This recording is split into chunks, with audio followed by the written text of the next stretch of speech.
怎样给对方制造强烈的失去感？很多兄弟第一反应就是拉黑对方，和他断绝关系，甚至直接玩起消失。可是要么对方完全没有反应，要么呢稍微回你一句，你又主动的凑上去了。今天这个视频我就跟兄弟们分享一下断联战术的正确打开方法，不要瞎断，不要乱断。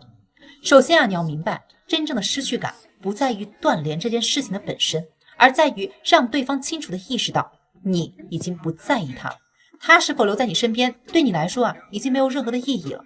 不要一说断联就是玩消失。如果你只是赌气不联系对方，结果呢对方稍微主动一点，你就摇着尾巴过去了，这样做只会让你变得非常的被动，完全被对方牵着鼻子走。所以你先要搞明白断联的本质是什么。其实大多数时候女人回头找你，根本不是因为你的断联刺激到她了，她想复合，而是因为她觉得你脱离了她的掌控，你突然不围着她转了，所以她当然要过来试探一下，看你还是不是离不开她。那怎样去正确的断联呢？其实核心就8个字：延迟满足加不可得性。当女人开始主动联系你的时候，才是博弈的开始你越是不着急回应，对方越好奇猜你在干什么，和谁在一起，是不是有了新生活。人就是这样，越是掌控不了的，越是想抓住。你偶尔疏远，偶尔又出现若即若离的状态，会激发起对方的征服欲和害怕失去的心理。这个时候千万不要觉得稳了，绷不住，开始热情回应了。一旦这样，那你前面做的所有努力直接白费。记住这个关键点，不主动联系，打破对方的预期，掌控节奏，拉长回复时间。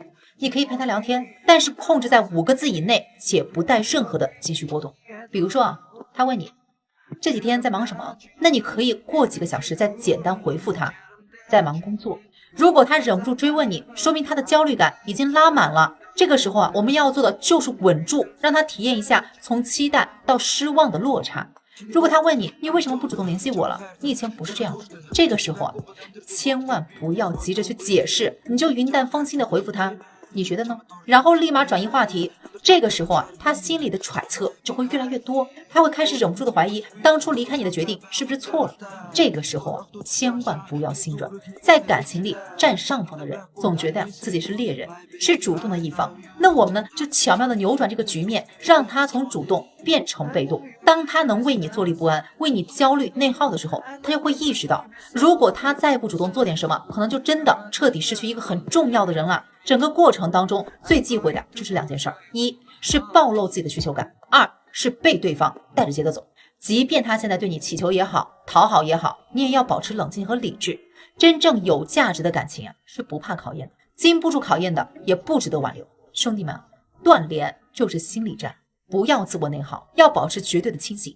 你要用极致稳定的心态和对方进行这场心理博弈。你要做的就是用你的不可替代性逼他下马，用对方法，你就是那个掌控全局的人。要是听到这儿，兄弟们还是有点摸不清头绪，不知道具体该怎么做的，可以找我聊一聊。